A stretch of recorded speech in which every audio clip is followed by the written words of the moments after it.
পবিত্ৰ শিক্ষক দিৱস আৰু শিক্ষক দিৱস উপলক্ষে দুগৰাকীকৈ কৃতি শিক্ষকৰ ঘৰলৈকে আহি তেখেতসকলক শ্ৰদ্ধা নিবেদন কৰিলোঁ। আমাৰ সকলোৰে জীৱন শিক্ষকৰ বা শিক্ষাগুৰুৰ এটা বিশেষ স্থান থাকে আৰু শিক্ষাগুৰুসকলে সদায় ছাত্ৰৰ উন্নয়ন ছাত্ৰৰ উন্নতি কামনা কৰে। আজি পবিত্ৰ শিক্ষক দিৱস উপলক্ষে দুগৰাকী কৃতি শিক্ষকৰ ওচৰলৈ আহি তেখেতসকলক শ্ৰদ্ধা জনোৱাৰ লগে লগে আশীৰ্বাদো বিচাৰিছোঁ যাতে আমাক এজন ভাল সফল ছাত্ৰ হিচাপে সদায় দেখা পায়। কাৰণ শিক্ষকসকলৰ প্ৰতি শ্ৰদ্ধা জনোৱা আটাইতকৈ ডাঙৰ ব্যৱস্থাটো হ'ল এজন ভাল ছাত্ৰ হোৱা। আৰু ময়ো জীৱনত সদায় চেষ্টা কৰিছোঁ যে শিক্ষাগুৰুসকলৰ মনত এজন যাতে ভাল ছাত্ৰ হৈ থাকিব পাৰোঁ আৰু আজিও নিজকে শিক্ষাগুৰুৰ কাৰণে ছাত্ৰ বুলিয়েই ভাবোঁ। আৰু এজন ভাল ছাত্ৰৰ কৃতিত্বত শিক্ষাগুৰুৱে যিমান উৎসাহিত হয় আন কোনো কথাতে নহয়। মই নিজে ব্যক্তিগত জীৱনত এনেকুৱা বহু ঘটনা পাইছোঁ যে মোৰ শিক্ষাগুৰুৱে ক'ৰবাত মোৰ সফলতা দেখিলে যি আনন্দ দেখুৱায়।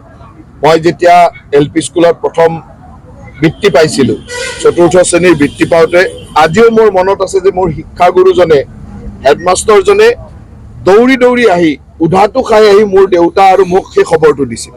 আজিও এই ছবিখন ভাহি উঠে যে এজন ছাত্ৰই LP স্কুলৰ এজন ছাত্ৰই বৃত্তি পাওঁতে শিক্ষাগুৰুজন কিমান আনন্দিত হ'ব পাৰে। এই কথাবিলাকে সঁচাকৈ বৰ মনটো পুলকিত কৰে। আৰু আজি এই পবিত্ৰ শিক্ষক দিৱসত মোৰ জীৱনৰ প্ৰতিগৰাকী শিক্ষকলৈকে শ্ৰদ্ধা জনাইছোঁ। বহু শিক্ষক আজি আমাৰ মাজত নাই, তেখেতসকলকো য'তেই আছে তেখেতসকলক ইয়াৰ পৰাই শ্ৰদ্ধা জনাইছোঁ। আৰু যিসকল শিক্ষকৰ অৰিহণাত আজি ইয়ালৈ আহিছোঁ তেখেতসকলৰ আমি বিচাৰিছোঁ যে তেখেতসকলে সুস্বাস্থ্যৰে সুন্দৰভাৱে দীৰ্ঘায়ু হৈ থাকক। নলবাৰী সমষ্টিৰ প্ৰায় ৪,৫০০ শিক্ষক আছে আৰু বহুত এটা বৃহৎ সংখ্যক শিক্ষক থকা সমষ্টি। এই ৪,৫০০ শিক্ষকলৈকে মই ব্যক্তিগতভাৱেও একোখনকৈ মানপত্ৰ বা প্ৰশস্তি পত্ৰ পঠাইছিলোঁ। সকলোৰে ঘৰলৈ মোৰ কাৰণে যোৱাটো সম্ভৱ নহয়, কিন্তু আমাৰ সতীৰ্থসকল আমাৰ দলীয় সতীৰ্থসকল সকলোৱে গৈ তেখেতসকলক আজিৰ দিনটোতে শ্ৰদ্ধা জনাইছে, মোৰ হৈ তেখেতসকলক শুভেচ্ছা জনাইছে।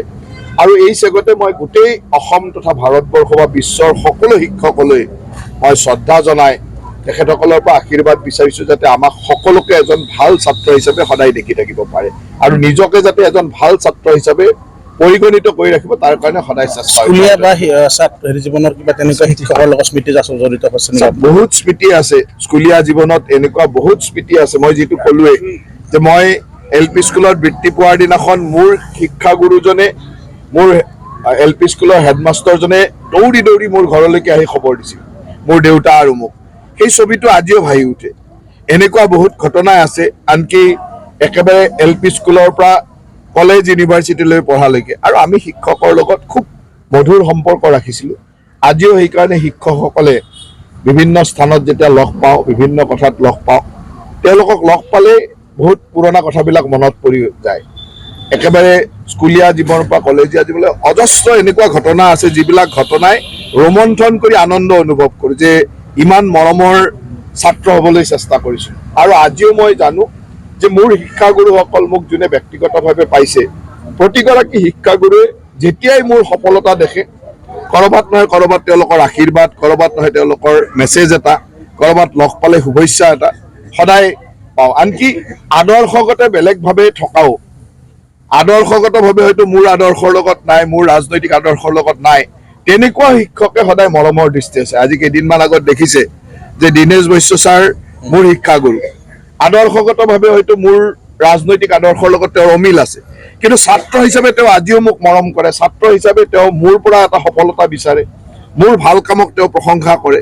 সেই যিটো মৰম, সেই মৰম শিক্ষকে দিব পাৰে, বেলেগ কোনেও দিব নোৱাৰে। আদৰ্শৰ অমিল থকা শিক্ষকো আমাক আশীৰ্বাদ কৰে। তাৰ মানে শিক্ষক আৰু ছাত্ৰৰ সম্পৰ্কটো এইটোৱেই। সেই সম্পৰ্ক সদায় আমি শিক্ষকৰ লগত ৰাখিব লাগে। আৰু মই আজিৰ এই পবিত্ৰ দিনটোত মোৰ জীৱনত পোৱা প্ৰতিগৰাকী শিক্ষকক শ্ৰদ্ধা জ্ঞাপন কৰিছোঁ। এইখন ভাৰতবৰ্ষত যেতিয়া বিশ্বৰ কৰবাৰ হিন্দু মানুহ বিপদত পৰিব, এই ভাৰতবৰ্ষই হিন্দু মানুহসকলক সুৰক্ষা দিয়াটো আমাৰ দায়িত্ব বুলি ভাবোঁ। আৰু সেই দায়িত্ব ভাৰতীয় জনতা পাৰ্টীয়ে সদায় পালন কৰি আহে। ইয়াক লৈ বহুত বেছি বেলেগ কথা কোৱাৰ প্ৰয়োজন নাই। অসমীয়া সমাজ ব্যৱস্থাত কিছুদিন আগত কাক লৈ এটা বিৰাট আন্দোলনৰ সৃষ্টি কৰিল, কিন্তু আপোনালোকে নিজেই দেখিলে যে মাত্ৰ 3জন মানুহে এতিয়ালৈকে নাগৰিকত্ব পাইছে। 12জন মানুহে আবেদন কৰিছে, 3জনে নাগৰিকত্ব পাইছে। আনকি সেই আন্দোলনটোত 5জন মানুহ অসমীয়া তেজাল ডেকা শ্বহীদ হৈছে। গতিকে এই আন্দোলনটোৰ কি মূল্য আছিল আপোনালোকে এতিয়াই বুজি পাইছে। গতিকে ইয়াক আৱেগ সৃষ্টি কৰিবৰ কাৰণে কয়, ইয়াত কোনো তেনেকুৱা ঘটনা অসমত নহয়। কিন্তু এইটো কথাও স্পষ্ট যে আমি ভাৰতবৰ্ষ এনেকুৱা এখন দেশ, যি দেশে বিশ্বৰ যিকোনো স্থানত যদি হিন্দু মানুহ ক'ৰবাত বিপদত পৰে, সেই হিন্দু মানুহক সহায় কৰাটো আমাৰ দায়িত্ব। আৰু যদি সেই দায়িত্ব আমি পালন নকৰোঁ, মই ভাবোঁ যে সনাতনী সংস্কৃতিৰ দায়িত্ব আমি পালন কৰা নহ'ব, আৰু সেই দায়িত্ব আমি পালন কৰা উচিত। বাংলাদেশত থকা হিন্দু মানুহখিনি, বাংলাদেশ বুলি নহয়, মই বিশ্বত কৈছোঁ যে বিশ্বত থকা বিশ্বৰ যিকোনো হিন্দু মানুহ যদি বিপদত পৰে, তেওঁলোকে আশ্ৰয় ল'ব পৰা, তেওঁলোকে সহায় বিচাৰিব পৰা এখনেই ৰাষ্ট্ৰ আছে, এইখন হ'ল ভাৰত। আৰু আমি ভাৰতত থকা সনাতনী মানুহে, হিন্দু মানুহে সেই কামটো কৰিবই লাগিব, নহ'লে আমাৰ সনাতনৰ প্ৰতি দায়িত্বই নাথাকিব। সেই দায়িত্ব আমি পালন কৰিবলৈ তাক কোনোবাই যদি বেলেগ ব্যাখ্যা দিব খোজে, সেইটো মই ভাবোঁ যে সেই ব্যাখ্যা দিয়া উচিত নহয়। আৰু অসমত কা আন্দোলনৰ ফলশ্ৰুতিত কি হ'ল সেইটো আপোনালোকে দেখিলে।